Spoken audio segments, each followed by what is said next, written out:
Today,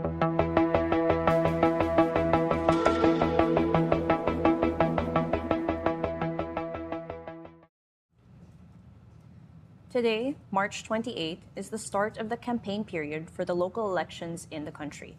Candidates vying for posts in the provinces, cities, municipalities, and towns kick off campaigns in their localities. You're watching In the Running, Rappler's special coverage of the local campaign kickoff for the 2025 elections. With me in the studio are veteran journalist Inday Espina-Varona and Rappler's head of digital communications, Kaye Cabal. Today is not just the start of the local campaign period, today is also the 80th birthday of former President Rodrigo Duterte. He is detained in The Hague, the Netherlands, as he faces allegations of crimes against humanity of murder. Filipinos in Manila, Davao, Europe, and other parts of the world are gathered today to hold prayer rallies as they call for the release of the former president. But the protests are not all pro-Duterte. Human rights groups strive to put the spotlight on victims and families of victims of the drug war amid the noise of the Duterte loyalists. Joining us later are reporters who covered all these events today, but let us first take a look at conversations happening online. So Rappler's head of digital communications, Kaye Cabal, is with us on the panel. So Kaye, can you give us a peek into the online landscape? Hi, Michelle. So I'll start with the overview or like the general sentiment of the social media users throughout the days. It's been a colorful day for everyone, for all Filipinos. Today we started early, and what we saw online is yung common sentiment related to the campaign kickoff. Ay parang nagulat sila na today pa lang pala yung start of the official campaign period for local level.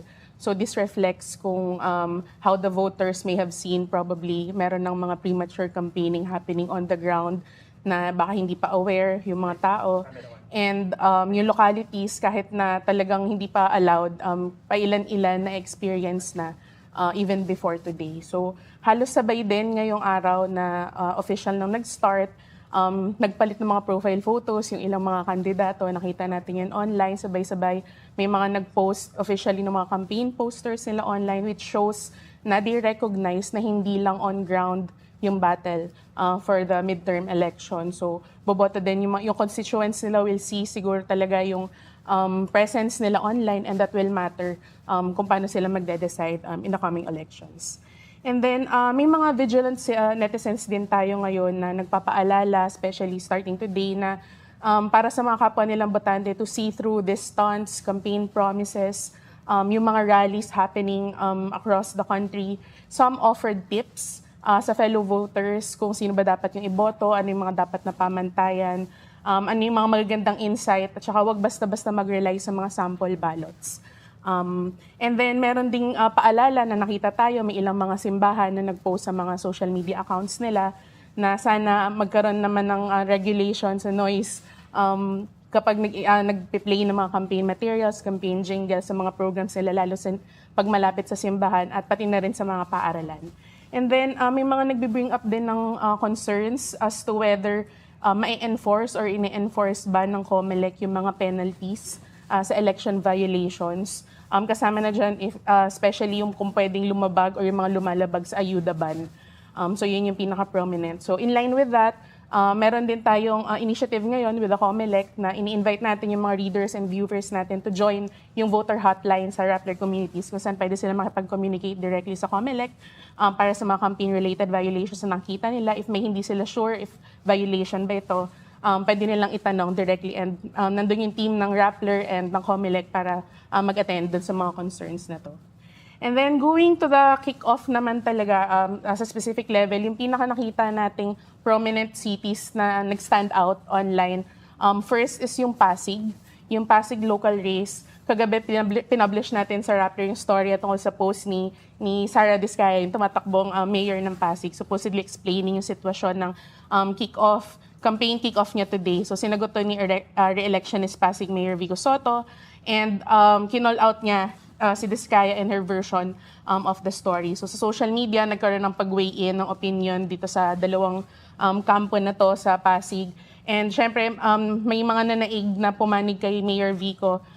Sumagot siya, nagpakita siya ng mga resibo tungkol sa claims ni Diskaya.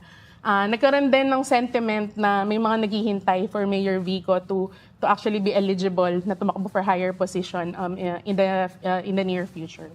And then sa Manila naman, also interesting race. Maliban sa binabantayan natin na tapatan ni Honey Lacuna at ni Isko Moreno, nagkaroon din ng traction yung anak ni Isko Moreno na si Joaquin Dumogoso, so actor and tumatakbong councilor ng Manila's 1st District.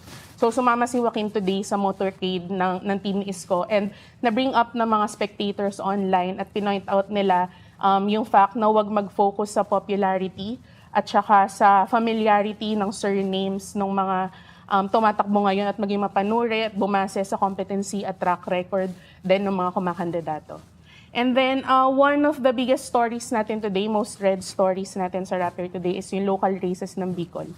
So, syempre, yung comments ng readers dyan, rooting for yung mga candidates on different provinces in the region.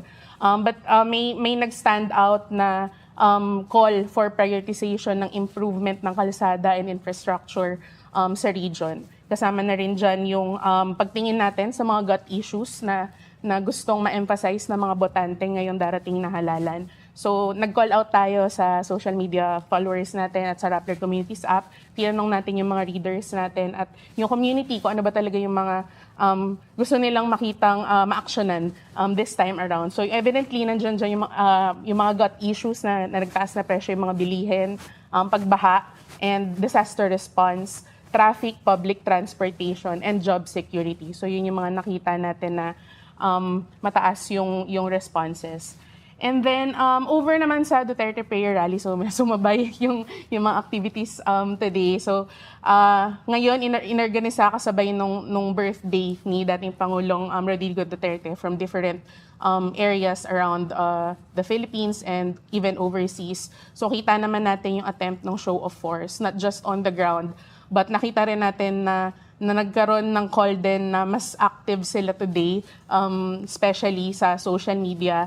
They're actively posting photos and videos from motorcades. Meron ding attempt na i-crack yung trending topics today para mapakita talaga kung gaano sila karami. So may various hashtags na trinay.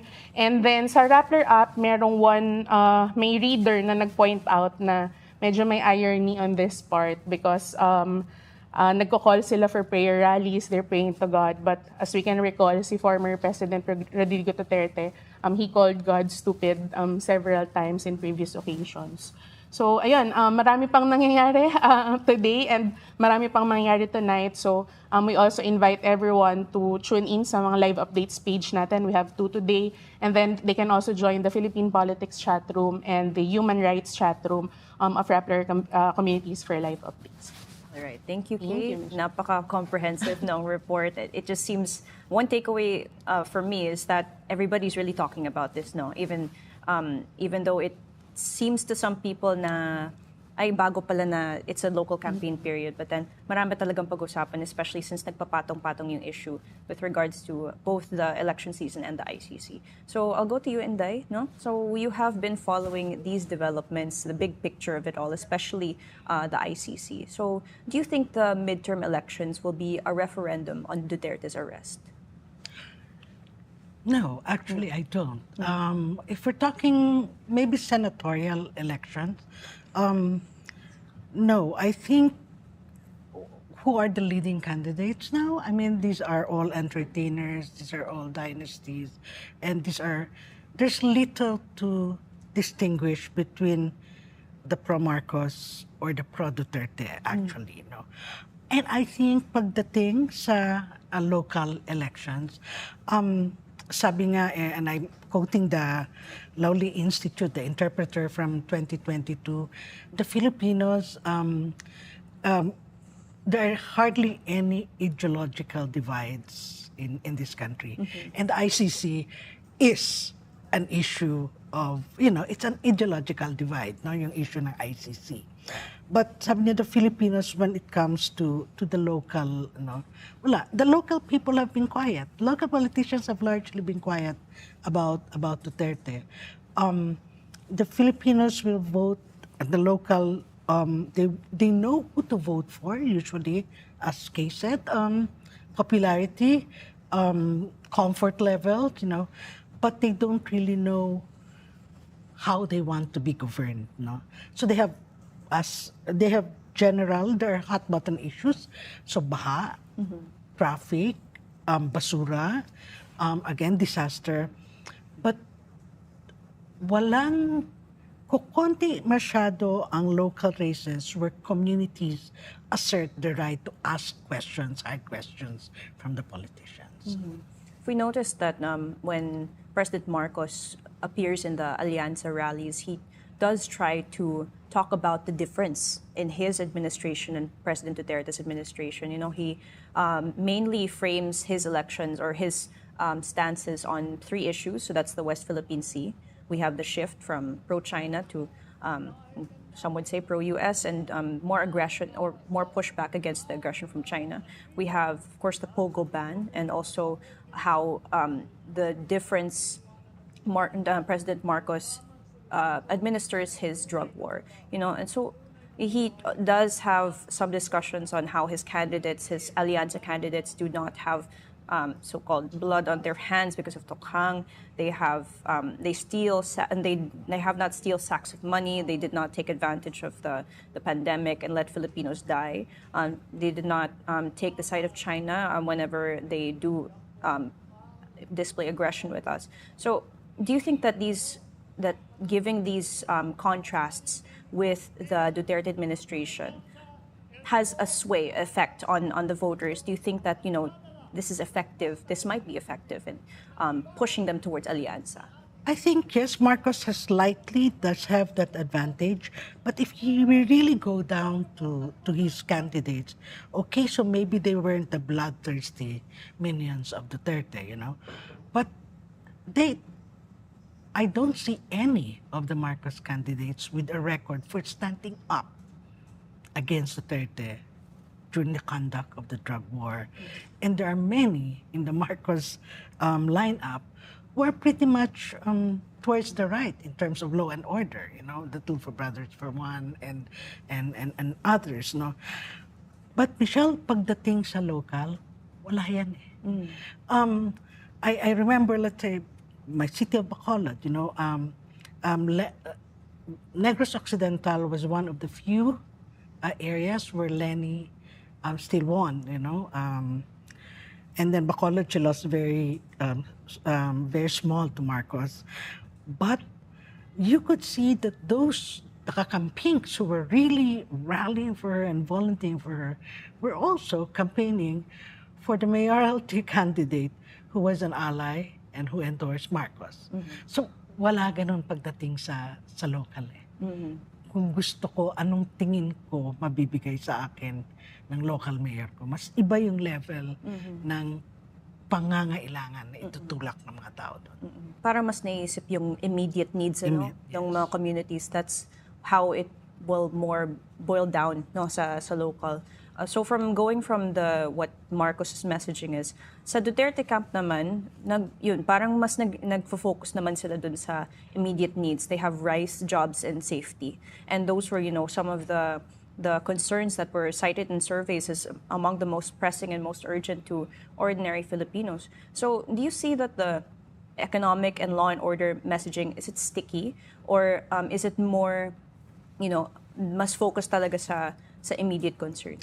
The economic, I think we've had, I think in Rappler, Mr. Mangahas has said, na Filipinos, while they supported Duterte, weren't really that hot on the conduct of his drug war. We've had that. I think it's the economic stuff that's going to hurt President Marcos. But is it going to hurt his senatorial candidates? I don't think so. Iba sila. It's a personal... I think at this point, pwede pang masabi that the senatorial candidates may be helping Mr. Marcos. All right. Okay, thank you, Inday. We'll come back to you. So now we will go on to our reporters on the field, who some of them will be reporting to us live. So we'll go first to Bonz Magsambol, who is joining us live from the historic Menjola in Manila, where pro-Duterte groups have congregated. Bonz? Hello, Michelle. So, as of now, actually ongoing itong ginagawang protest, prayer rally ng Duterte supporters. Pero prior to this, ilang beses na silang nagkaroon ng change of venue. So, 3 beses na actually. Una, they started gathering sa Quirino Grandstand where they held a motorcade kung saan dapat dun sila pupunta sa Bonifacio Shrine. Pero pagdating namin sa Bonifacio Shrine, we were advised na they're moving to Plaza Miranda. So we went to Plaza Miranda, we were able to interview some of the supporters there, but we were also advised na mag-move sila sa Mendiola. So we marched toward here, nag-convoy kami sa ginawang protest rally kung saan very high yung emotions ng mga supporters, their celebratory actually yung mood aside from being paano ba? Pagtawag ng resignation for the president to resign, of course, and for the former president to come home to the Philippines. Okay. How are you and other journalists being treated by the attendees of the event? Yeah, it's a good question kasi na for the past days, nagko-cover tayo or nakamonitor tayo sa ICC, nakita natin how the DDS there or the Duterte supporters were treating the legitimate media news organizations. And even here actually sa Philippines, nagkaroon kami ng front view kung paano nga ba talaga tinitreat nila yung media. Like for example, kanina nung pumunta kami sa Quirino Grandstand, from the beginning, baba pa lang namin ng sasakyan, actually tinanggal namin yung markings sa sasakyan na we're from Rappler kasi of course, we all know kung ano yung kung gaano sila ka-hostile pagdating sa Rappler. So, when we got there, parang it was a coordinated strategy not to speak with any journalist from the Philippines. So, parang yung kanilang indication na hindi sila magkakipag-usap sa kahit kaninong journalist is yung color ng suot nila. Kasi in a sea of greens, walang yung naka-color blue. So I was able to get inside kasi dun sa circle nila kung saan kumakanta sila ng happy birthday. So I was trying to speak to some of the supporters there sa Quirino. Ang sinasabi nila sa akin na hindi kami sasagot sa'yo, bias naman kayo. So they started like chanting bias, bias, bias. So of course, for security reason, lumayo na kami sa kanila. And then we followed nga yung pinuntahan nila dito sa Plaza Miranda. And then pagdating namin sa Plaza Miranda, of course, napansin namin na although hindi naman nila ako na-identify as someone from the media, so kapag tinatanong nila, my strategy really was to introduce na I'm from an online media outfit. So I didn't say na I'm from Rappler kasi yung opening pa lang nila, from GMA ka ba, from EBS ka ba, or from PTV ka ba, kasi bias kayo, hindi kami makikipag-usap sa inyo. So that's their script. And ayun, coordinated yun, lahat ng mga supporters doon, ganon yung sinasabi sa akin. So meron lang siguro a few supporters, 5 supporters there that I was able to talk to. I asked them about their wish for the former president. Of course, single lang yung wish nila. Isa lang is for the president to come home. Yung kanilang narrative is, the president is a Filipino, walang jurisdiction yung ICC sa kanya. Bakit siya hinayaan ng Marcos administration na kunin ng ICC? So yun, and even actually sa circle mismo ng DDS or Duterte supporters, may infighting na nagaganap. Kasi hindi kontrolado eh. Like for example, some of the supporters, they are willing to speak with the media, but hinaharang sila ng ibang supporters. Sinasabi na maraming salita, marami pa yung pagkakamali na magagawa niyo. So doon parang naging tension yung usapan nila kasi sinabi nila na paano tayo magiging solid na Duterte supporters kung tayo mismo ay nag-aaway. All right. Thank you, Bonz Magsambol, live from Mendiola in Manila. It's a very dynamic crowd. Even the infighting was an interesting note there. And I'll also add here, since also to discuss to our viewers, I also cover COMELEC for this 2025 election. And I'm sure there are also some who are wondering what might happen in the event that Duterte might win as mayor. No? Kasi the former President Rodrigo Duterte is actually a mayoral candidate in his old post back in Davao City. And so as of now, the COMELEC says that he has not been removed from the race. He has not been disqualified from the race because the rule is, or the law says that there should only be a final conviction for somebody to be removed from the race. So as of now, Rodrigo Duterte is still a candidate for the mayor of Davao, for Davao City Mayor.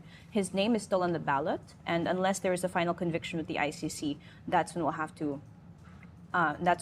ask this question again. No, but should Duterte win as Davao City Mayor, he might also be proclaimed. However, whether he is able to assume his duties as mayor is something that the DILG or the Interior Department will still also have to decide whether to declare a temporary or a permanent vacancy. So that is also something that we will have to watch out for. And that is also another question that we'll have to follow up with the DILG. So let's move on to our next reporter who will be reporting live.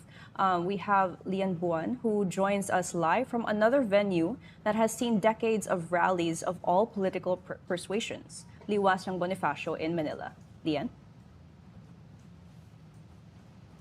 Yes, Michelle, kung yung mga pro-Duterte supporters ang wish lang ay mapauwi si former President Rodrigo Duterte, meron ding isang birthday wish, ang mga kaanak ng mga pinatay sa ngalan ng kanyang war on drugs. At yun ay sana humaba pa ang kanyang buhay para he will live long enough to stand trial and face the consequences of what he has done. So yun yung naging battle cry ngayon sa Liwasang Bonifacio, coming from the families of the victims of the war on drugs. Of course, the human rights groups and the activists and the political opposition take that one step further and has a clearer battle cry, which is to convict Duterte, oust Sara Duterte, at singilin si President Ferdinand Marcos Jr.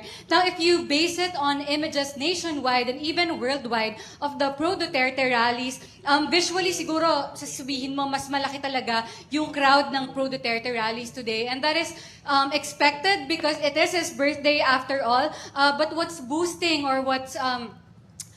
the confidence of the anti-Duterte rallies today is that makakatandaan natin na may SWS survey recently that says 51% or majority of the Filipinos agree that Duterte should be tried at the International Criminal Court. And this is the first time that public approval of the ICC has reached the majority. It has been like a very slow increase over the last few years. So this is the first time na 51% talaga siya. At sabi nga ni Inday kanina, John Harry has interviewed Mr. Mangahas, and he says na talagang yung pulso ng masa is really like toward holding Duterte accountable. So yun yung pinangahawakan ng mga human rights groups. And of course, needless to say, this is an election issue, whether we are an ideological voting society or not. This is an election issue. Ang tanong ay, will this transform to votes? If 51% of Filipinos agree that Duterte should be tried in the ICC, does that mean na iboboto nila ang Senate slate ng Makabayan, for example? Does that mean na pababalikin nila sa Congress ang Bayan Muna, or bibigyan ulit ng seat ang ACT teachers at ang Kabataan or ang Gabriela? And we know that the Makabayan candidates are still lagging in the surveys as of yet. I talked to Gabriela Representative Arlene Brosas.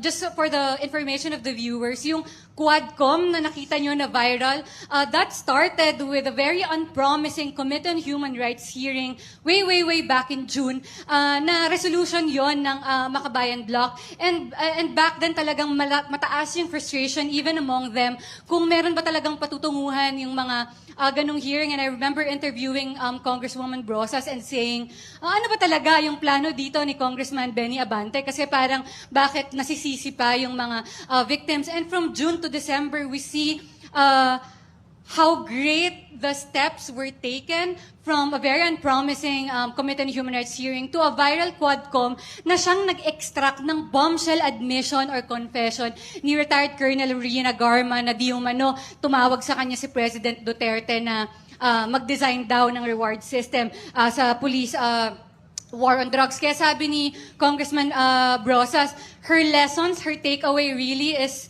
to try and never give up at hindi mawalan ng pag-asa, because mapapasaan man makukuha mo rin yung goal mo if you're fighting for human rights. I also talked to former congressman and human rights lawyer Nery Colmenares, who will try to secure a Bayan Muna comeback in the House. He told me earlier na the fact that merong increase in the public approval for ICC means that unti-unti marirealize ng mga Pilipino na tama na, enough is enough, tama na ang karahasan, tama na ang patayan, tama na ang panunupit Of course, that is a big dream of the opposition and human rights groups, and standing between them and that dream is massive disinformation, not just on social media, but more importantly, on the ground, yung personal disinformation within communities where lies are spread through the word of mouth. May nakausap ako kanina na namatayan, pinatay yung kanyang asawa noong 2017. At siya yung, pag naglalakad sa komunidad niya, siya yung yumuyuko, sinabihan siya ng mga anak niya na, wag ka nang makipag-away, wag ka nang sumali sa diskusyon, kasi hindi ka rin naman mananalo dyan, baka maharas ka pa. Sila yung hindi na lang tumitingin sa Facebook, sila yung mananahimik na lang kasi nasasaktan pag sinasabihang hindi naman totoo, at gawa-gawa lang naman yung sinasabi nyo. So, they are the most affected of this very personal misinformation and disinformation from the ground. And for every flaw of an international justice mechanism, for every flaw of the International Criminal Court, which has been called a performative court, troubled court, desperate court, for all its flaws, its biggest strength really is that compared to a domestic process, the International Criminal Court is less likely to be affected by public sentiment at disinformation. Sila yung hindi makikinig sa kung anong sinasabi ng mga tao, pero tingin lang sa Rome Statute, talaga bang gumawa ng krimen laban sa humanity si former President Rodrigo Duterte. And I'll end this report with an anecdote of a wife who lost her husband again in 2017. Sabi niya, alam mo dati, takot na takot akong magsalita, hindi ako sumasama sa mga rally, ayokong magpa-interview sa media. So sabi ko, Nay, bakit ngayon okay ka na? At ang sabi niya sa akin, kasi ito na yon. This is the time. The time for what? Maybe that's what will Filipinos decide on May 12 kung ano ba ang na-realize nila sa panahon ngayon. Michelle? Lian, I want to latch on to something that the latter part of your report about the people, no? I think with most of the reports coming out today, maraming picture, maraming video ng mga crowds, diba? But sometimes when we talk about the ICC issue, we tend to forget that these are actually real people who have personal stories and who are affected by the issue, no? So I saw earlier you had this report about someone named Emily, who was a victim of the drug war, who also has a birthday today. So tell us about her and what does this whole thing mean for victims? Oh, thanks, Michelle, for that. Nanay Emily's story is really powerful. Lagi niyang sasabihin niya yan ulit-ulit pati sa rally. Sabi niya yung anak ko, si Angelito Soriano, 15 years old when he was killed in 2016. Sabi niya, yung anak ko naniwala yan kay Duterte kasi sabi niya, Mama, siya yung lilinis ng ating kalye. Siya yung magpapaganda ng ating bansa. Not knowing that siya pala yung mapapatay ng Duterte administration. Sabi niya nga na kinain ko lahat yung sinabi ko noong 2016, and she's among the victims na simula pa lang talagang lumalaban na, nagsasalita sa media. She pursued the complaint before the court, before withdrawing it, kasi hindi siya naniniwala na yung suspect na dinampot ng mga pulis, ayun talaga yung pumatay. Hindi siya naniniwala na yun. At sa tingin niya may fall guy at ayaw niyang may isa pang pamilyang maapektuhan ng war on drugs. So today is her 56th birthday. Sabi nga nung isang nilang kasamahan, this is your happiest birthday since the time I've met you. And this group of women, Michelle, are really incredible women na hirap sa buhay. Naglalabada, nangangalakal, ngayon gumagawa ng kandila, but yet through it all, like the grief and the harassment and the trauma, they're able to organize themselves and mobilize. And it's because of them na talagang nakarating sa International Criminal Court yung kasong ito. And it's because of them that the Philippines is now an example of how an international justice can work, Michelle. At siya yung paulit-ulit na nagsasabi na ang birthday wish ko para kay Pangulong Duterte ay sana humaba pa ang buhay niya para pagbayaran yung mga kasalanan niya. All right. Thank you, Lian Buan, live from Liwasang Bonifacio. So earlier today, our reporters asked Duterte supporters and critics what their birthday messages were for the former president. Let's watch what the supporters had to say. Ngayon po nagsa-celebrate ng 80th birthday si former President Rodrigo Duterte. Ano po yung birthday wish nyo para sa dating Pangulo? Isa lang birthday wish ng buong bansa ngayon, kundi makauwi siya dito sa Pilipinas ng ligtas at malusog. Meron pa po ba kayong gustong sabihin na ngayon yung dating Pangulo ay nasa ICC at yung dating yung Vice Presidente natin ngayon ay nasa ICC? Bilang mamayang Pilipino, dinala si Duterte doon, sinuko siya ng ating administrasyon. Sinuko ang kanyang pagka-Pilipino, dinala siya doon. Bakit? Ang question.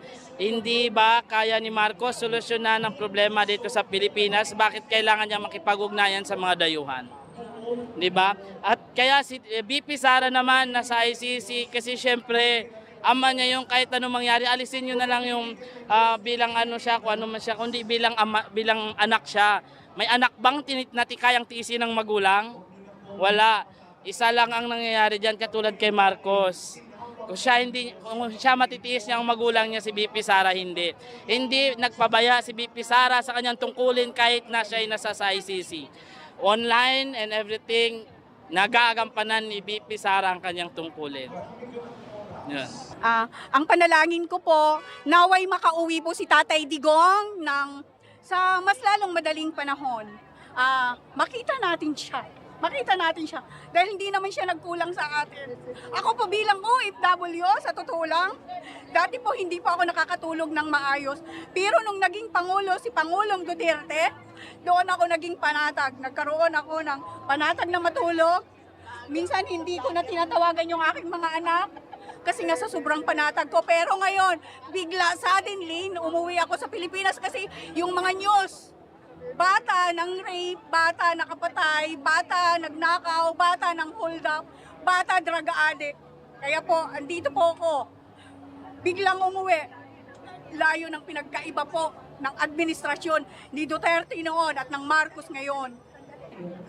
Sana makauwi na siya dito sa bansa na pinaglaban niya at binigyan niya ng dangal, yun yung Pilipinas. Isa lang ang wish ng lahat ng mga Pilipino na sana makauwi na siya.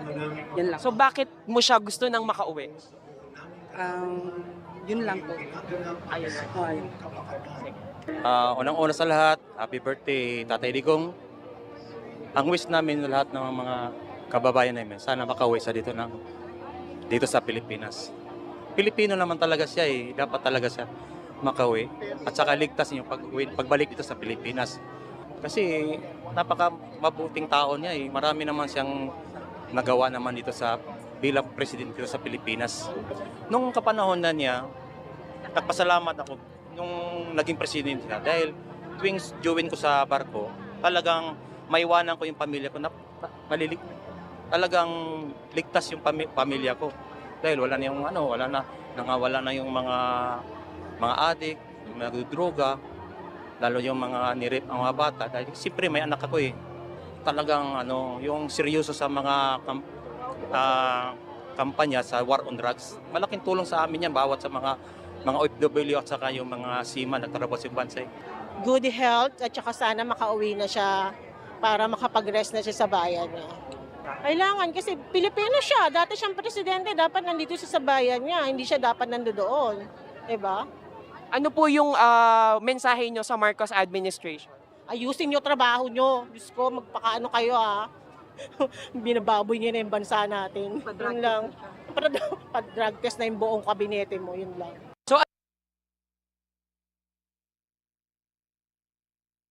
Duterte supporters is for him to come home. Interesting note as well how the OFWs or former OFWs likened what he might be feeling to how they must have felt as OFWs. So that was from the side of the supporters. Now let's see what the critics had to say. Nanay, anong birthday wish mo para kay Pangulong Duterte? Ang wish ko sa kanya, doon muna siya sa kulungan habang pinagdidiwan ng kanyang kaarawan. Kung nakikinig po si Vice President Sara Duterte sa inyo, anong gusto niyo sabihin? Sana ma-impeach din siya dahil sa mga pinagagawa niyang panloloko. Salamat. Isahin ko na kayo. Ano pong birthday wish kay Pangulong Duterte? Deserve niya yung makulong siya. Dapat lang panagutan niya yung mga ginawa niyang mga pagpatay. Dito tayo. Ay, ano pong Birthday wish niyo kay Pangulong Duterte? Wish ko kay Duterte, humaba pa yung buhay niya para mapanagutan pa niya ang lahat ng mga krimen na kanyang ginawa. Victims, and we're seeing here that the main theme for him is to live longer so that he can be held accountable for his alleged crimes. So one of our senior reporters, Bea Cupin, is in Iligan City. Bea, what's the latest in the south? Iligan City, where supporters have started to come here. Actually, medyo konti lang yung crowd. You can see the stage behind me. Kasi yung rain dito sa Iligan doesn't want to really stop. So that would probably explain why it's kind of hard for people to amass behind me. So just like other parts in the Philippines, other parts of the world even, the supporters here in Iligan, in nearby Cagayan de Oro, 2 hours away from Iligan, medyo unified naman yung message na in that what they really want is, one, to meet the former president of happy birthday, and two, to demonstrate his return to the Philippines. Of course, that is easier said than done. The mood here is quite festive. There's live music, there's Zumba earlier. So later tonight, probably, sabi nila may cake daw dito that they will be blowing out and they will be singing happy birthday to the former president. Now, kanina we are in Ligan right now, but earlier, nag-tuyok town. We went around Cagayan de Oro City where we actually met a volunteer group na even sila yung one of those who started yung Rina shirt printing for the former Davao mayor when he was still running for president. Now the group has revived itself. They are stationed at the Gaston Park in Cagayan de Oro, and there is still screening again this time shirts calling for the return of the former president back home to the Philippines. It was of course an interesting conversation with the leader of the volunteer group. He was trying to explain to me, it's not that they don't want Duterte supposedly to be accountable for what he did as president, but they want him to face courts here in the Philippines and not in the Hague, not before the ICC. As you would know, Mindanao, not just northern Mindanao where I am, but the greater Mindanao Island is a stronghold of the Duterte clan. There are no recent surveys to gauge former President Rodrigo Duterte's popularity per se, but yung pinaka-approximate doon, we can check the popularity, the trust, and the performance ratings of Vice President Sara Duterte. Her numbers are at 80% upwards compared to, let's say, President Ferdinand Marcos's numbers here. Double digits lang naman, or like 14%, and things like that. So the sentiment here, I suppose it's quite a gut issue if you talk to people, Pero if you judge by the crowd size, again, with a disclaimer that is raining here in Iligan, not quite the kind of crowd you'd see or you'd imagine to match the sentiment that a lot of Cagayanos, Iliganos, and Mindanaoans say they feel, at least that they express on social media. But also tonight here in Iligan, may ibang mga rallies actually. Down the street, there's another venue for supporters of the former president together. There's also, if I understand correctly, there's a local kickoff here of the incumbent mayor. So that might also be a reason why there are fewer people here. Maybe other people decided to join the rallies. All right. Bea, I wanted to ask, how is northern and greater Mindanao support for Duterte? And would you say that it's affecting the local races? Well, I think it depends on who you talk to, right? Like a local politician, the candidates for mayor, let's say in Cagayan de Oro, we spoke to 2 of them. They say that they do have, parang kumbaga, they come into this election with a very clear plan. For Cagayan, former mayor of Moreno, ang kanyang battle cry, I make Cagayan great again. Very familiar slogan right there. I'll leave the judgment to our viewers. But nakasakita si Compi Lavinia, who was an appointee or government official under the former president. So what they're saying is that they want their local issues, their advocacies to be front and center. But I guess it's hard to ignore na yung national issue that is the arrest of the former president and his transfer to the ICC. Again, it tends to be a gut issue for a lot of Mindanaoans.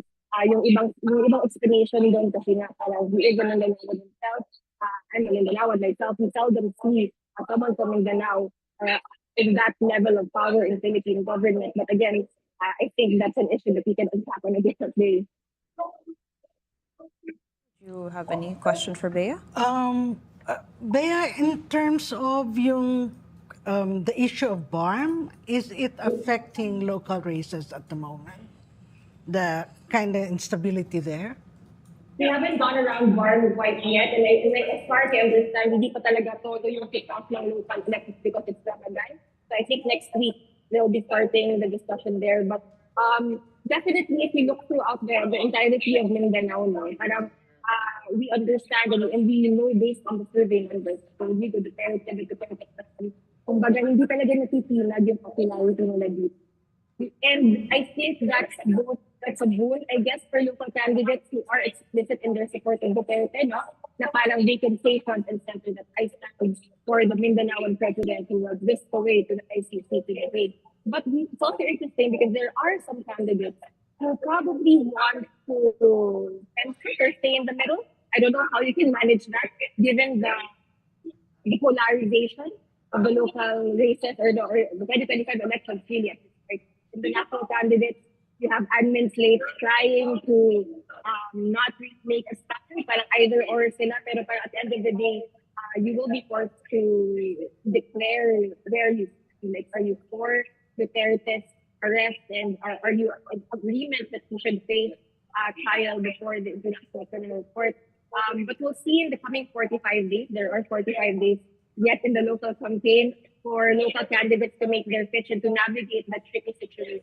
Right? Kasi parang, nabanggit kanina, I think it was Bonz or was it Lian, you mentioned the quadcom, right? In Cagayan de Oro, the first district representative of the province was a prominent member of quadcom, the Representative Juan. So parang, I guess that play into his campaign now for his re-election bid as district representative. His detractors or his rivals could say, anti-Duterte. So we'll see how that plays out. It's a very unique situation here in Mindanao because even as politicians maybe want to make a stand or have already tacitly made stances when it comes to the issue of Duterte, justice, the drug war, the international, the ICC, and the crimes against humanity that the former president is facing. We'll see how they balance it or try to balance it out in the coming 45 days. Thank you, Bea Cupin, for your live report from Iligan City. So next we have our reporter Iya Gozum, who covers Marikina, and a local race has been characterized by broken alliances between political families. Joining us live from Marikina is Iya Gozum. Iya, please give us a recap of the developments right over there.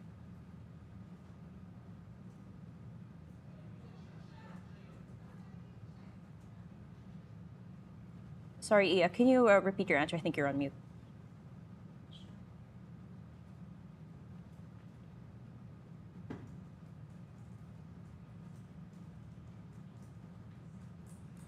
Still can't hear you, Iya. Is this okay? There, we can hear you. Yes. Michelle? Yes, go ahead, Iya. We can hear you now. Okay. So I'm here now in Marikina City, live.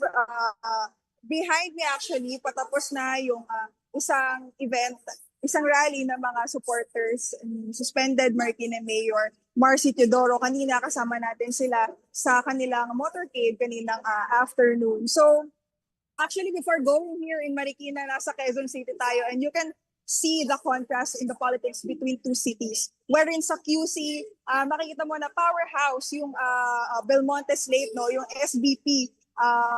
Show of force yung kanilang proclamation na rally kanina sa Quezon Memorial Circle. And it kind of gives the impression na parang, this is a slate that you will vote straight.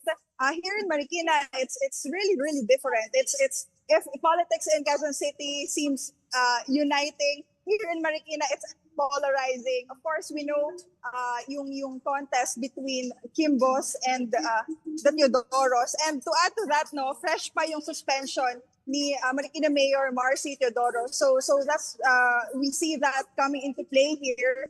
Kanina nung kasama natin siya sinundan natin siya sa motorcade, there are a lot of supporters in blue calling him and cheering him, still calling him Mayor. So the energy really is palpable here in Marikina. Michelle. Thanks for that report, Iya. Interesting, though, how you talked about the polarizing races there, because I know there is a common sentiment about how Quezon City and Marikina City are arguably livable cities with the policies that they have there. But it's interesting when you actually look at the political situation that things might be different between the two cities. So, Iya, I know there was an incident earlier with Senator Coco Pimentel that you caught on video, actually. So he was making a speech at a Dole Tupad event. Can you tell us about that? Right. So this afternoon, after coming from Quezon City, dumiretso dito tayo sa Marikina, and then we attended this orientation on Tupad. This is a Dole short-term employment program ng gobyerno. And we were there early. So merong orientation sa Marikina residents inside the basketball gym. And the host was telling them how many hours they would work, how much they would. It is an orientation for employment. And then eventually, siguro after 30 minutes, inintroduce si Senator Coco Pimentel, and he made the speech, he addressed. And yung shock dito is this happened on the first day of the local campaign period, yung kick-off ng campaign period. So we were about to be finished. We filmed that live. We posted that on Facebook Live. And the speech was about, Senator Coco was about to wrap up his speech noong sinita tayo ng isa sa mga staff niya to stop posting the video live. Michelle? Let's also talk about why that was controversial. No? So I'm putting on my hat again as a COMELEC reporter. And we do have, starting today, we do have the start of the what we call so-called ayuda ban. No? So what this is that there's a certain restriction on ayuda programs or social aid programs kung saan certain programs cannot be administered during this part of the campaign period. Pero itong tupad kasi is part of those exempted. No, but however, there are conditions to that exemption, and what the COMELEC provides or what the COMELEC holds is that dapat walang EPAL. So pwede ipatupad yung mga select ayuda programs or social aid programs basta walang politiko na nandun sa payout if it's a cash aid assistance or if it's a jobs assistance program, dapat walang politiko na nandun. So, thank you, Iya. Can I just sure. add to that? Yeah. So, we were there during the orientation proper mismo, but apparently, we didn't see this, but apparently, merong bigayan, may distribution ng ayuda earlier on. So, technically, wala naman doon si Senator Coco Pimentel, but I think if meron talagang distribution ng ayuda earlier, kahit na wala siya doon, maybe that kind of made the campaign team tense, I guess. Michelle? Okay. Thank you so much, Iya. All right. Thank you, Iya, live from Marikina. So let's go to our next reporter. Jairo Bolledo is in Davao to cover the pro-Duterte rally there, and he filed this report. Jairo Bolledo reporting live from Davao City. Sa mga oras na ito ay nagaganap ang rally ng mga pro-Duterte supporters sa Davao City. Inoccupy nila ang kahabaan ng CM Recto Avenue at ang Rojas Avenue dito sa Davao City. May mga road closures dito sa Davao City na inanunsyo kahapon ng Local Traffic Management Office dahil nga inaasahan na ilang mga pag-support ni dating Pangulong Rodrigo Duterte ang pupunta dito sa sentro ng Davao City para i-commemorate o i-celebrate ang kanyang 80th birthday and at the same time to call for his release from detention sa ICC sa Netherlands. So ito yung kahabaan ng CM Recto Avenue nito. Mula dito sa may intersection ng Rojas Avenue ay puno itong adjacent na to. Given din dun sa part na yon ng Rojas Avenue ay puno rin siya ng mga taga-suporta ni dating Pangulong Rodrigo Duterte na mostly ay nakasuot ng kulay green, may mga hawak din silang mga flag ng Philippines. At syempre, nandoon yung panawagan nila na bukod sa pagbati sa dating Pangulo, ay pananawagan nga yung kanyang pagbabalik dito sa Pilipinas. Sa mga oras na ito ay mga past 4 p.m. nag-start yung program sa pamamagitan ng hinirang at him ng Davao City. Pero before that, meron ding mga intermissions muna from local artists dito sa Davao City. Pagkatapos noong opening program, isa sa mga unang nagsalita ang dating DBM, o Department of Budget and Management Secretary and City Administrator na si Wendell Avisado. At ang sabi ni Wendell Avisado ay bittersweet itong araw na ito para sa kanila, para sa mga Davaoenyo. Dahil nga naman, bukod sa birthday ni Duterte, ayun nga, kasalukuyan siya nakapiit sa The Hague, Netherlands. Sinabi niya rin, inulit niya rin yung mga nagawa allegedly dito ni former President Rodrigo Duterte para sa Davao City at para sa Pilipinas. Ang sabi niya ay patuloy silang manghingi ng hustisya para dito sa dating Pangulo. Patuloy pa rin yung mga nagsasalita ngayon sa entablado. Siyempre, inaasahang magsalita si Davao City Mayor Sebastian Baste Duterte, although wala pang confirmation from the local pong sa Pangawang Lungsod party, because obviously Mayor Baste is the only Duterte family member who's currently in the Philippines, as most of the members of the Duterte family are away in the Hague, Netherlands with the former president. Sa mga oras na ito ay patuloy pa rin around hanggang 10 p.m. yung advice ng City Traffic Management Office ng mga road closures at inaasahan na maglalas na ng ganung oras itong Duterte rally na to sa mga oras na ito. Dahil nga doon sa kanyang kaso sa International Criminal Court, nakikita ang dating Pangulo for crimes against humanity. At isa sa mga panawagan ng mga supporters dito ay ibalik siya dito sa Davao City at sa Pilipinas, although that would be a tricky part dahil may mga ongoing case din ang mga anak ni dating Pangulong Duterte sa Supreme Court para hilingin ang pagbabalik ng kanilang tatay dito sa Pilipinas. Yan muna ang latest update mula dito sa Davao City. Jairo Bolledo reporting. That was Jairo Bolledo, who is in Davao right now, and this video was recorded earlier. So, Inday, let's discuss this muna. No? So, we saw from Jairo's report and even from things that were discussed by Bea earlier that Davao and maybe in Mindanao is emotional at this point in time with both the issues of ICC and the impeachment issue. So, do you think that there's a chance that the Dutertes might be plunged to their highest popularity ever? Or perhaps do you think some in the South might start to even question their own loyalty? Well, we'll have to separate it. I think the last survey results on the impeachment showed that it was really close, you know. And I think it was, do we prolong this? Do we, you know? But sa issue ng Quadcom, because Bea mentioned the Quadcom, there was a very high percentage of more than 60+% of Filipinos were very satisfied with the direction the Quadcom was taking.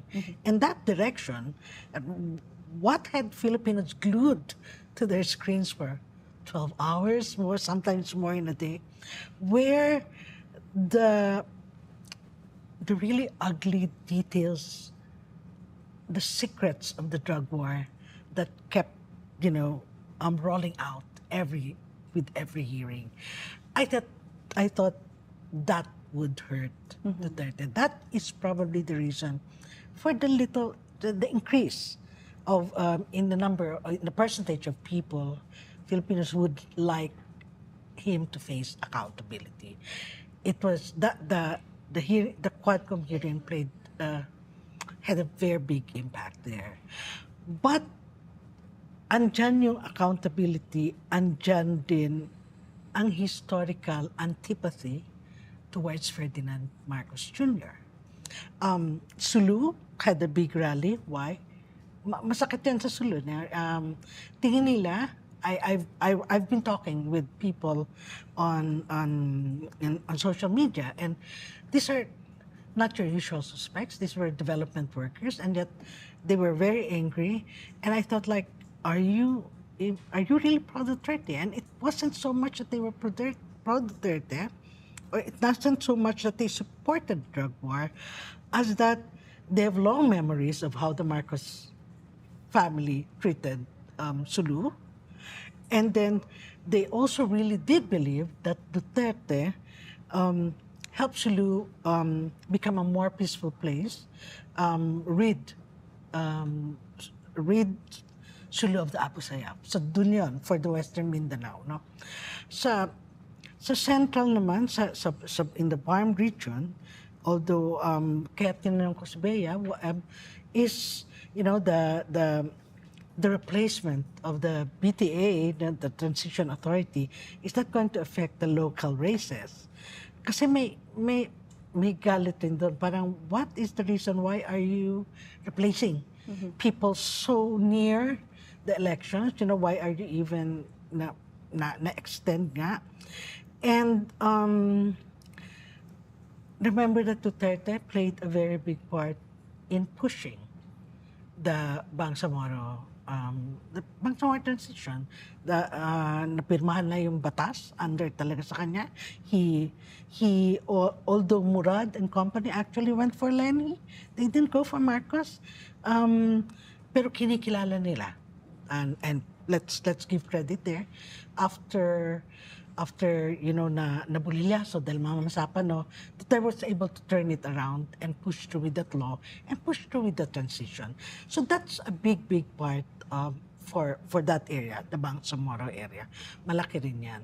And may spillover yan because whatever the regional landscape is, that will sip to the local races because hindi yan isla-isla.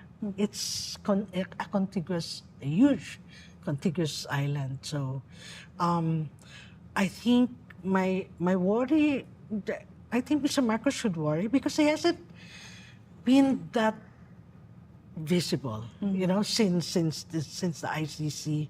I think he will need to make some amends with Mindanao, not because for anything, but because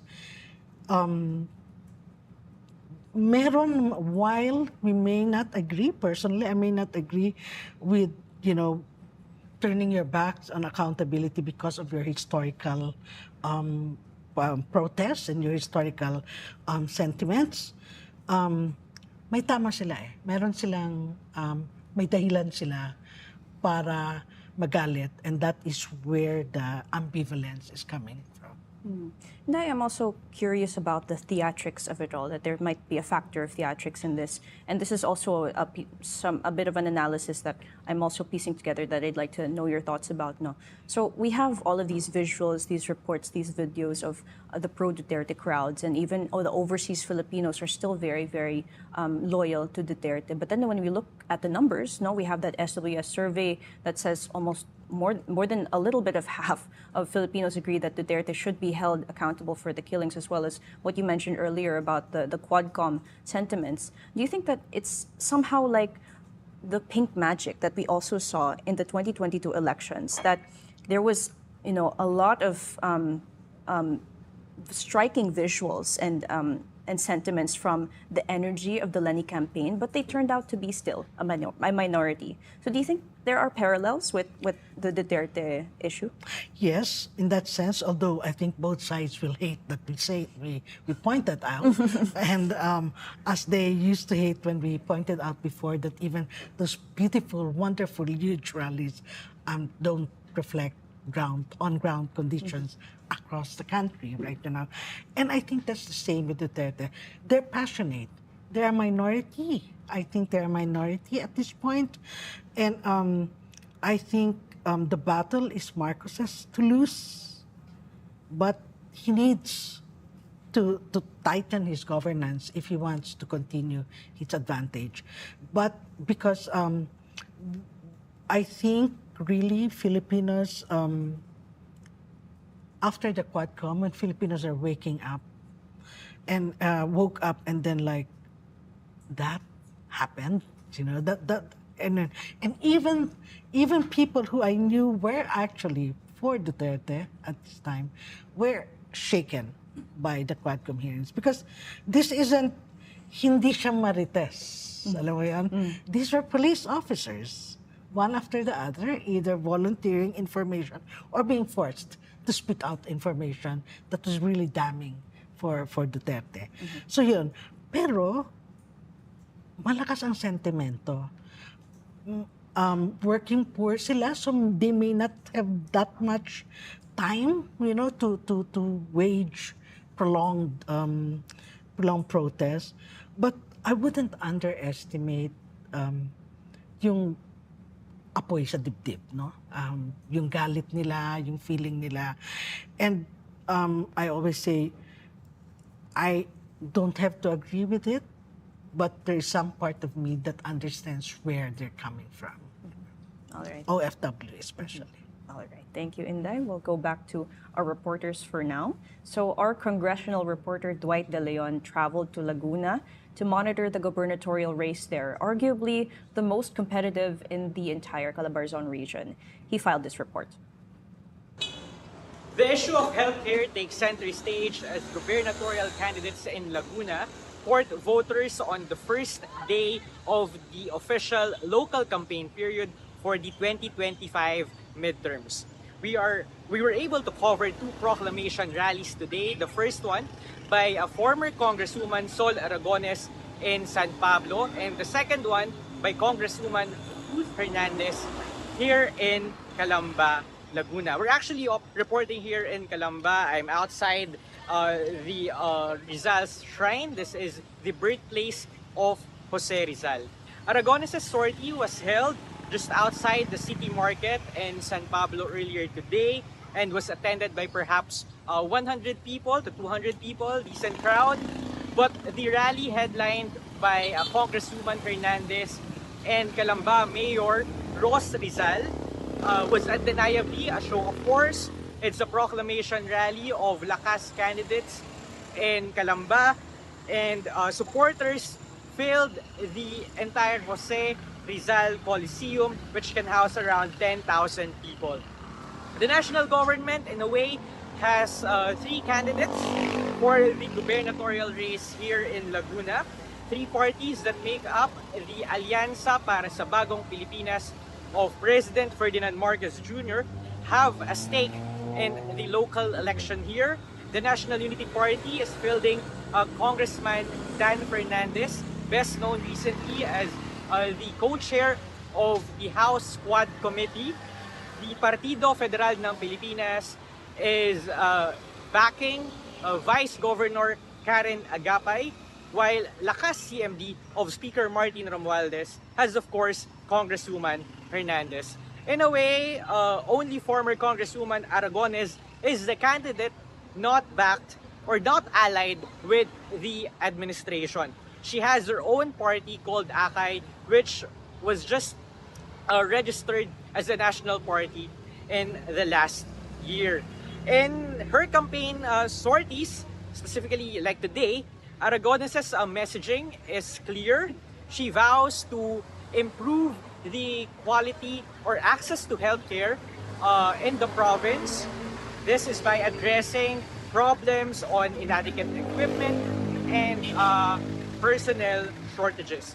While she's not naming names, it is clear, or it's apparent, that the criticism is directed towards the incumbent provincial government. And catching strays, of course, is Congresswoman Ruth Hernandez. Hernandez is the continuity candidate. She is the wife of term-limited Governor Ramil Hernandez. Ramil Hernandez won in the 2022 gubernatorial race against Sol Aragones. Congresswoman Ruth Hernandez promises to continue the social services started by her husband. She says no provincial administration is perfect and she is open to reforms. She adds that with the limited budget, managing 9 district hospitals across the province has been challenging. But she boasts about the passage of a bill that would create the Laguna Regional Hospital, of which she is the principal author in the House of Representatives. She also promises to push for the upgrade of some level 1 hospitals in the province. We also asked the two candidates if they think that the issues at the national level will spill over to the local campaigns or will affect their political strategy in securing votes. The context, of course, is the arrest of former President Rodrigo Duterte recently on an ICC warrant, and also the impeachment of Vice President Sara Duterte in February. That poses complications at the local level. For example, the Iglesia ni Cristo, which is known for block voting, has spoken up against the arrest of the former president as well as the impeachment of Vice President Duterte. Aragones says she is focused on her advocacy and she is willing to accept anyone who shares her advocacy of building better hospitals in Laguna. Hernandez, Congresswoman Hernandez, meanwhile, says she believes voters are mature enough and will vote for a candidate based on their platforms. She says she doesn't know if her association with the administration will impact her candidacy. That is the latest here in Laguna. I'm Dwight de Leon for Rappler. That was Dwight de Leon reporting from Laguna. So I'll bring the discussion back here to the newsroom, Inday. So I want to discuss a little bit about the four-way race that Dwight was talking about and how it might actually reflect national politics. So we have, in the four-way race, there are three candidates, Hernandez, Fernandez, and Agapay, that Dwight mentioned in his report, whose parties are in a coalition under Marcos Alianza, right? So that's a strange thing to see, no? They're supposed to be in a coalition, but they're still running against each other. So would you say that what's happening in Laguna is an indictment of what's happening to Marcos' hold on national politics? Actually, no. It's, of course, ideally, you would like the dominant party to control everything down to the grassroots. But in reality, ang dami ng eleksyon na kapag masyadong parehong malalakas or at least may equity sa lakas yung mga alyado ng ruling leader for example, ginagawang zona libre. Ganun din sometimes when it's the governor, even in the provinces, it's replicated. The governor, the leading local party, for example, may coalesce, but if and you can have different people from different parties actually work together so that ma-minimize yung gastos, ma-minimize yung violence. That's happened that's actually a trend in many provinces now. Pero pagdating, when it comes to certain areas, when there are just, there are strong candidates, hinahayaan nila na zona libre. So hindi siya, and I think there will be other provinces where we will see that. Mm-hmm.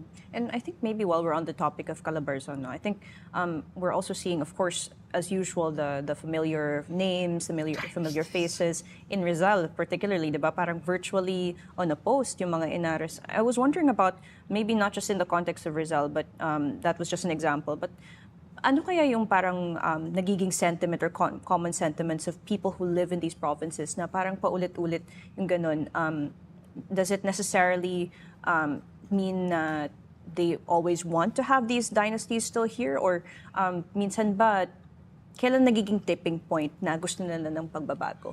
Okay, maybe huge scandals or maybe it takes a really huge scandal to tip that point. Because why? In the first place, there are few takers sa electoral challenge, you know. When you have dynasties who become fat, hindi lang fat, na obese, you know, you've got brothers, mothers, fathers, sisters, up and down and sideways of the local government hierarchy. Mahirap tapatan ang logistics and finances for an electoral battle. And that's why you see so few. And not just are the political dynasties entrenched, the political dynasties have actually gotten more savvy. I was mentioning, in certain provinces, they won't even fight against each other. They will, sige, dito tayo, i-ensure natin dito yung atin, hindi tayo mag-aaway, we'll step back, we'll apportion different positions to all of the dynasties. So mas lalong wala na. I mean, it's bad enough if there's a ruling dynasty and you want to challenge them. But when there are 10 dynasties and they all work together to block off new contenders, that's a really, really hard thing to go up against. And what are we now? 113 of 149 cities, that's 75+%, are the mayors are all political dynasties. Pero hindi lang nga yung mayors, even their city councils. Now, according to PCIJ, Philippine Center for Investigative Journalism, 1 of 3 city councils have the same, are filled by members of the same dynasties as the mayor. So, sinong lalaban? Mahirap talaga. All right, thank you, Inday. We'll go back to our reporters again on the field. Up next, we have Patrick Cruz, who covers races in Manila and Makati. He is now live reporting from Makati. Patrick. Hello, Michelle. I'm currently here sa Guadalupe Nuevo in Makati. So, interesting tong barangay na to kasi ito yung distrito si Luis Campos is running against the sister-in-law, Senator Nancy Binay. So, Senator Nancy nagkaroon siya ng house-to-house campaign. So, before that, nag-attend muna siya ng mass dito sa Guadalupe Nuevo. And actually, this is her second mass for this day. Nag-mass din siya nung morning dun sa District 1 naman. So, ayun, yung strategy of Senator Nancy is really a difference with compared to other candidates na nagla-launch ng malalaking proclamation rally. Plus na-mention ni Senator Nancy na he's conscious about the election spending which is really limited and launching a grand scale na campaign would entail huge chunk of that budget. So ayun, interesting din yung fight na to since it's a battle between family. And it's something na really familiar in the city of Makati. If you can recall, ang naglaban for the top spot sa City Hall, si incumbent mayor Kaye Cabal and yung kapatid niya si Jun. And so yun, meron sense of division in the family. So in the Pinay, he supported with the elder society Nancy. She even went around dun sa house to house and is even leading yung campaign. I mean, yung naglakad kahit na around 82 years old na siya. And she's really active. Even Junjun Pinay and yung younger sister nila na hindi masyadong maharap sa media or sa public. It's then Patrick, how would you assess the Isko-Honey rivalry? No? Kasi some would assume na same base sila. Kasi once upon a time, diba, they stood together when former Mayor Isko ran for president. They were together at that time. So, what are either's chances? Kasi ngayon, hati na sila. Sorry, Michelle, can you repeat that? What do you think are either's chances, si former Mayor Isko and current Mayor Honey, since hati na yung base nila? Okay. Sinasabi nila, ikot yung laban, but in the recent survey, we've seen na medyo lamang si Isko Moreno. And yung sumusunod dito, si Senator or si Sam Versosa, who's a congressman.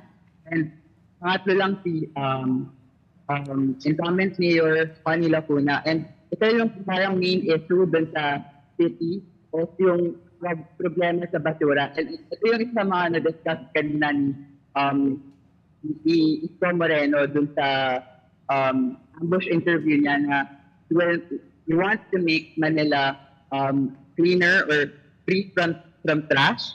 Kasi if you can recall, early this year or in the past few months, nagkaroon ng issue dun sa collection ng garbages and parang nagkaroon ng issue dun sa pag-collect dun sa contractor na hindi nabayaran ng city government. And if you can recall, in the past, very aggressive si Isko Moreno when it comes to cleaning, especially nakita natin ito dun sa Victoria. So yun yung parang main platform na inihahain ni Isko. And also interesting din yung story of flip-flipping or yung fallout between allies and allies turned enemies. Kasi hindi siya bago sa City of Manila. We've seen that nung lumaban si Isko against former Manila Mayor and President Joseph Estrada, and Isko won that alongside Honey Laguna. All right, Patrick. And I also want to ask a little bit about this issue of livability, no, because you're covering very populous cities, and there's always the perennial problems of traffic, public transportation, clean cities. How are the candidates faring? You know, are there particular candidates who are able to pitch solutions to these livability issues?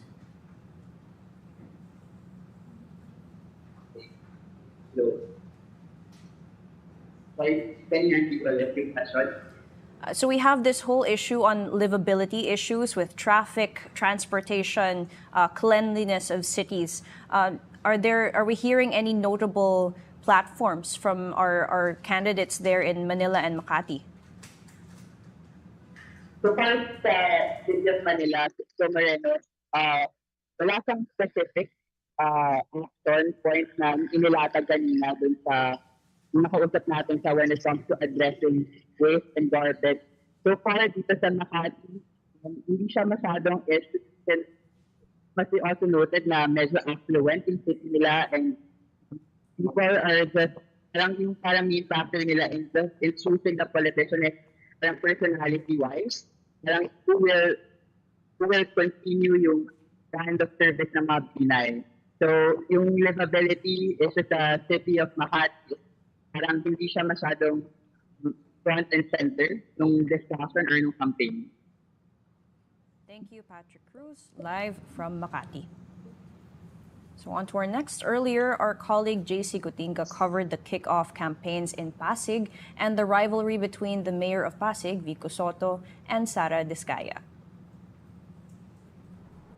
Alright, so right now it's 5:10 in the afternoon and it's been a long day of covering the campaign kickoff dito sa may Pasig City. So far, ang nasaksihan ko ay yung kickoff ng Giting ng Pasig, which is the slate of the incumbent mayor, Vico Soto, who is running for a third and final term. Off the bat, broad strokes muna, it was a star-studded event kasi dumating yung parents niya. Si Vic Soto, his father obviously, at si Connie Reyes. Alright, May. Okay, ulitin ko yun. Baka yung audio. So it's dumating si Vic Soto and si Connie Reyes, parents ni Vico Soto, to show their support. Connie Reyes led the prayer and si Vic Soto notably introduced his son as ang susunod na presidente ng Pilipinas. Kasi nga naman, final term na ni Mayor Vico as mayor and wala pa siyang word kung ano yung plano niya politically after this third term. He's notorious for insisting that he has yet to think of his political future beyond Pasig. So anyway, what is the race? How is the race shaping up dito sa Pasig? Well, it's turning out to be a contest between good governance, quote-unquote good governance, na platform ni Soto, at big business. Why do I say big business? Because his main rival for mayor here is Sara Diskaya. So kung hindi nyo pa kilala si Sara Diskaya, siya ay isa sa mga owners, siya at saka ang asawa niya ang owners ng St. Gerard na corporation, which is a big construction company na humawak na ng mga government contracts, including dito sa may Pasig. So more on that later. Pag-usapan muna natin ano yung naging mensahe ni Soto at nung kanyang slate. Their main pitch is that good governance and anti-corruption have delivered. Their platform has delivered tangible benefits to the Pasigueños. Ano-ano yung in-enumerate or binida nila? Una, dahil daw sa paglilinis ng procurement process, nakatipid ang city government ng 1 billion pesos a year na napunta sa services like pag-i-improve, pag-acquire ng bagong mga equipment for their hospitals, and fixing yung mga inefficiencies on the ground. For example, ngayon daw, para makakuha ka ng stall sa palengke ng Pasig, ang ibabayad mo na lang ay 990 pesos a month, kumpara sa 2,500 pesos a month dun sa previous administration. By the way, that previous administration ruled Pasig for 3 decades, almost 30 years. So that was the victory that Soto achieved noong 2019 when he first became mayor of this city. Ano pa yung mga iba niyang pinagmalaki? Yung scholars daw. So the scholarship program of Pasig City, from just 12,000 scholars before 2019, now they're up to 25,000 scholars. So dumoble na, mahigit. And then also, symbolic, it's not a daily thing, but sabi ni Mayor Vico Soto, isa sa mga hallmarks, yung mga tumatak, mga symbolic na deliver ng kanyang administrasyon ay yung pamaskong handog, na ngayon lahat ng pamilya sa Pasig ay nakakatanggap ng isa. So it's not just households, pero kahit for example, 3, 4 kayong household na naninirahan sa isang bahay, that means 4 na packages ng pamaskong handog yung matatanggap. It's basically a Noche Buena package and more.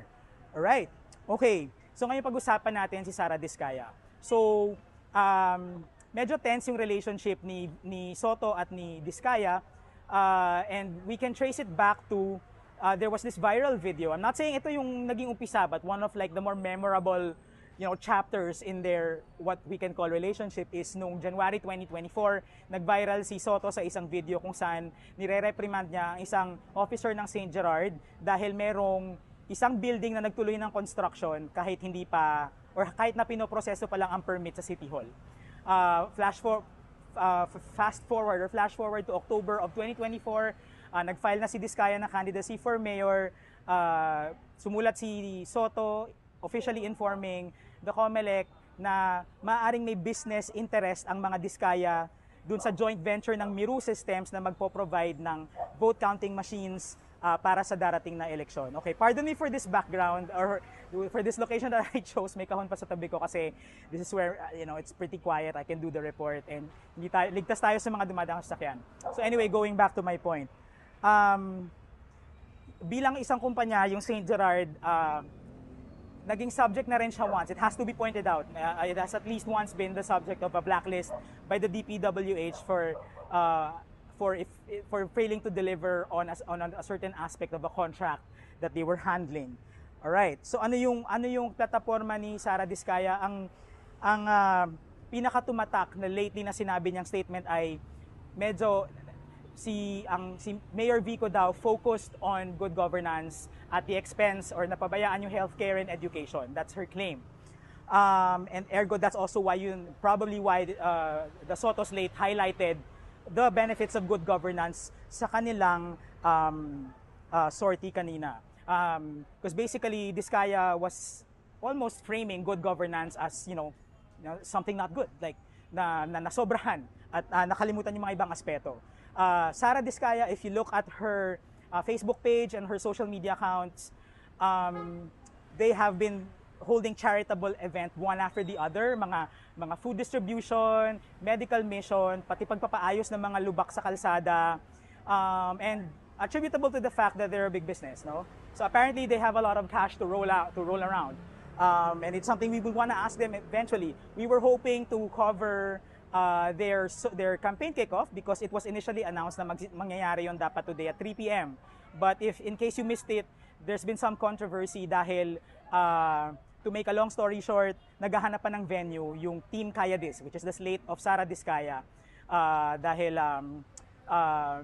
there was sort of a tussle with Mayor Vico. Diskaya was claiming na ibang lugar yung binigay sa kanilang permit kesa sa nire-request nila, but then it turns out naglabas si Vico Soto ng mga dokumento na iginrant naman ng City Hall kung ano lang yung ni-request ng Team Kaya Dis. So, mababasa niyo yung storya namin sa Rappler, but in short, yon hindi pa at this point, at 5:15, past 5:15 in the afternoon, hindi pa nangyayari yung kick-off ng Team Diskaya. We have word that there's going to be a sort of event happening for Team Kaya Dis at the St. Gerard headquarters, just a few blocks from here, at 6:30 p.m. So we'll keep you posted, but for now, yun lang yung alam natin. Right, let's talk about other personalities dito sa race. So on the side of Giting ng Pasig, running for Vice Mayor is Dudut Jaworski, the son of the PBA icon, Robert Jaworski, Roman Romulo, running for another term as District Representative, Angelo De Leon, the actress, and Pao Santiago, the musician of the band Hail, and Kiko Rustia are among the more known sa kanilang slate ng councilors. Sa kabila naman, sa side ng Team Kaya Dis, Shamsi Supsup, the beauty queen, Aramina, the actress, and Iyo Caruncho Bernardo, who ran for mayor against Vico Soto in 2022 but lost. Iyo Caruncho Bernardo comes from one of the traditional political families dito sa May Pasig. Right, so that's it for now. From here, this is JC Gotinga reporting for Rappler here in the heart of Pasig City. That was JC Gotinga in Pasig. So I'll bring it back here to the newsroom again. Just one question about this one. So any insights about the Pasig race? We have Mayor Vico Soto, who became popular for good governance. For the first time, diba, yung Pasig logo naging Pasig lang, not with any particular name. So ngayon may gusto mag-challenge. There was an element of a social media call-out between the two rivals. And so, it now brings out a question on patronage politics na is it possible that it can be phased out in the court of public opinion and that gimmicks might not always work? It could, especially since, given I'm quoting Jace's report here now, it's very hard to argue with the doubling of scholars. These are very real, very tangible figures. Families will feel this, Nakita ko rin, and not just from the report, I've actually seen the different hospital improvements. That's very, very important to communities, actually. But you're running up against a challenger who as you say, doles out patronage, will baskets of goods make a dent against actual, seeing that your hospitals are actually now serving you better and that your kids are getting scholarships? If it's just 1 or 2 sacks of whatever it is that they give, maybe not. If she's been investing in this kind of dole-outs for 2 years, maybe it can make a dent. If the dole-out has been consistent, because in a lot of ways, that happened with the Marcos Lenny thing. When we started interviewing barangay captains during that, they said that it's not government ayuda, but its dole-outs had been coming in regularly for the last years, So, do you call it vote buying? We know it's patronage, but when you're poor, you'll probably be grateful for whatever additional money that goes into your family coffers every month. I'm not saying she's doing it every month, but if she's been preparing for it, I don't think she's doing only one time na tulong. No? All right. Thank you, Inday. So it's about time we go to the Visayas. We have now John Sitchon filing this report from Cebu. Dito ngayon sa Plaza Independencia dito sa Cebu City, downtown area. At ngayon, as you can see behind me, meron tayong mga Duterte supporters who are also preparing for a solidarity walk. But just to give you guys a rundown sa mga nangyayari ngayon, not just here in Cebu, but for the rest of the vote-rich provinces in the Visayas. Let's start with, of course, here in Cebu, you have the Alianza slate also joining in on the One Cebu party led by Cebu Governor Gwen Garcia, who's seeking another term for governor. She's being joined right now by Benhor Abalos, Manny Pacquiao, meron din nandito din si Francis Tolentino and Bong Revilla. So these Alianza senatoriables are also joining the One Cebu slate ni Gwen Garcia in the towns of Barili and Sibunga, just to name a few. So that's what's happening right now. And in contrast to that, meron din tayong si Pam Baricuatro, who is a contender against Gwen Garcia for the position of governor, who received the backing of the PDP Laban. So Pam Baricuatro has recently participated in many of the Duterte prayer rallies, and today there's gonna be a solidarity walk, and we're expecting her to appear as well. So that you have the Marcoses and the Dutertes here in Cebu, which is on the top of the list for Visayas, for the Visayas region's most vote-rich provinces. But next on that list, you have Negros Occidental. Sa Negros Occidental naman, for governor, si Eugenio Lacson versus Francis Frederick Palanca. Si Eugenio Lacson, recently they had actually Lenny Robredo and Kiko and Risa and Bam Aquino na rally where Lacson endorsed Kiko and Bam for the senatorial for the senatorial race, whereas you have Francis Frederick Palanca naman who is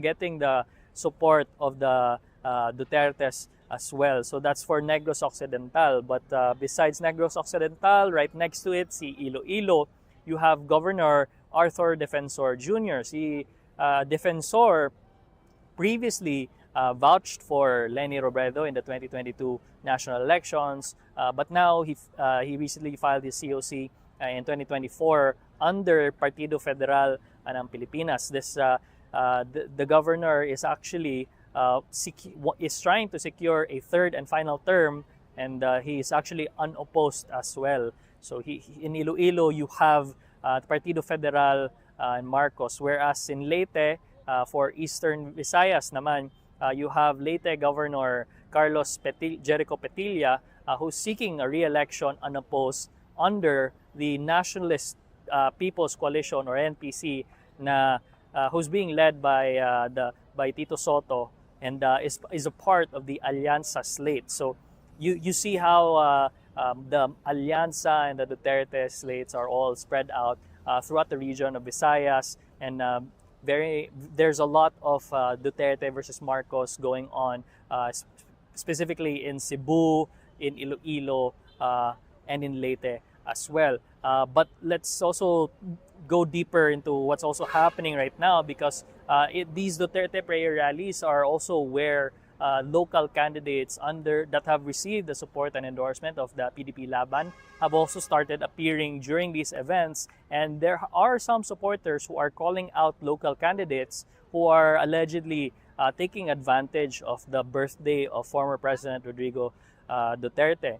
And in response, in the local gubernatorial aspirant Pam Baricuatro has also released statements in response to that, and has also clarified that today, instead of having their kickoff rally, they would be instead making more effort to appear and participate in the prayer rallies to show support to the former president, who's currently in The Hague, in the Netherlands right now, facing charges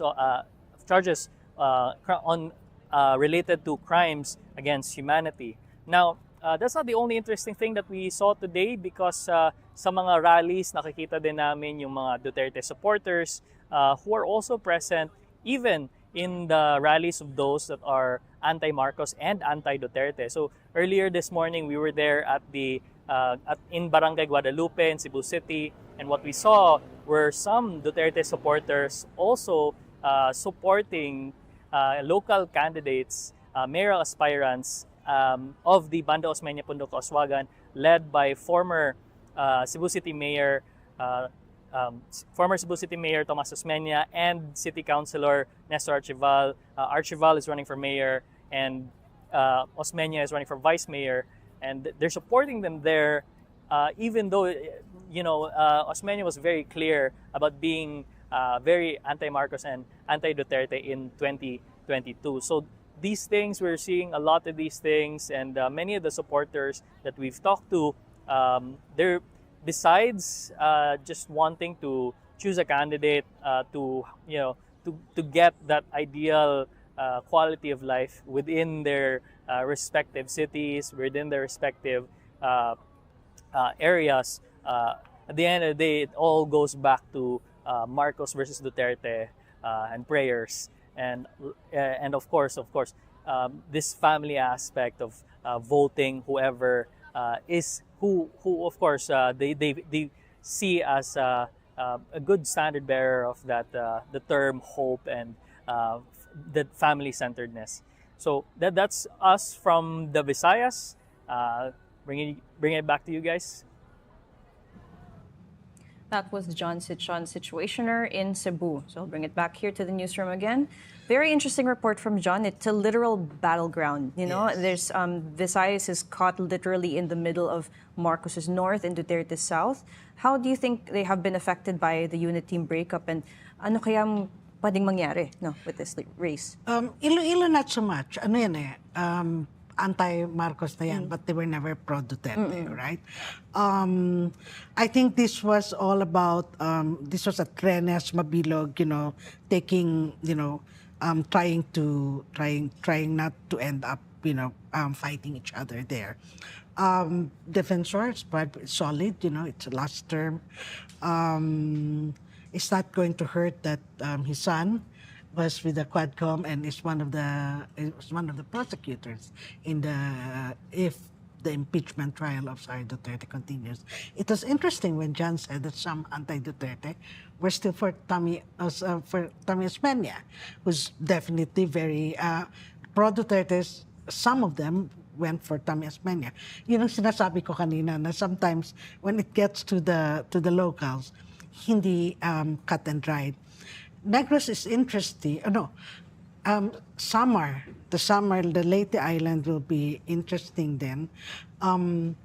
It's marami kasi like Eastern Samar, a lot of Eastern Samar, for example, had a lot.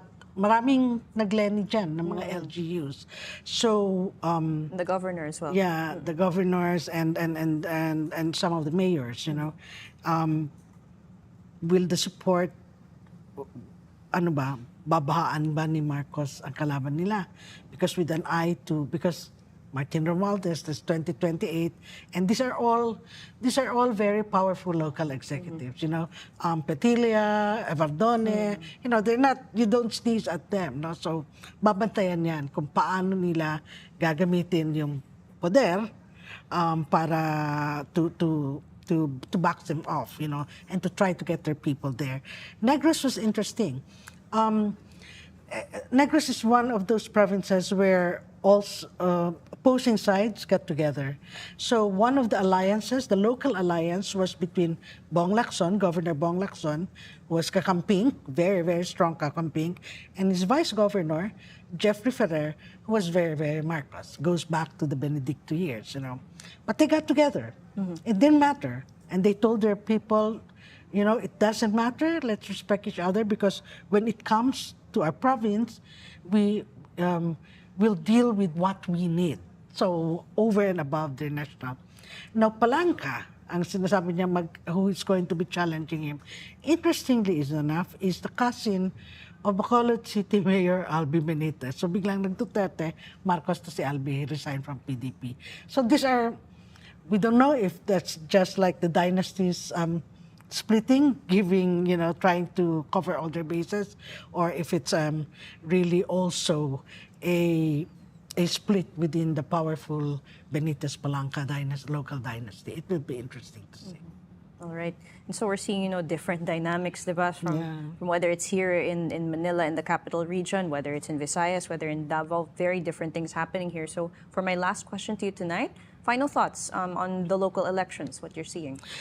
I hope it's probably, it's a given that whatever the colors, the dynasties will win these elections across the board. But I think hopefully the citizens learn. We always hear citizens moaning about dynasties, but when are we going to even start? So I think civil society groups, civic organizations, schools should mount more town hall meetings. I think the locals, the communities cannot just depend on the media debates. Because the media debates, that's just the media asking. The citizens need to organize activities where they can ask, where they can explore their priorities, and then actually ask the candidates to explain to them. It may not get out the dynasties this time, but it could be a start of how you hold people accountable. And hopefully, after elections, whoever wins, they don't stop at holding these town hall meetings. Because sabi nga natin, ang laban sa accountability doesn't start or end during elections lang. It should start the day after whoever wins the elections. All right. Thank you, Inday Espina-Varona, for your insights tonight. This is In the Running, Rappler's coverage of the start of the local elections. To recap, the 2025 local election is taking place amid a highly polarized political environment. Former President Duterte is in detention and charged with crimes against humanity. His daughter, Vice President Sara Duterte, has been impeached and is going into trial. The economy is not exactly in good shape, with price levels never recovering from inflation in 2023 and jobs a perennial sore point. But as Inday pointed out, the local race is detached from the most national political issues, and candidates are mainly focused on rivalries and advocacies, where track records, money, and dynasties come into play. Rappler will continue to bring you the incisive analysis and unique stories from the 2025 midterm elections. Download the Rappler Communities app for free and join the discussion in the chat room, Philippine Politics. On behalf of Inday Espina-Varona and Kaye Cabal, I'm Michelle Abad. Thank you for watching.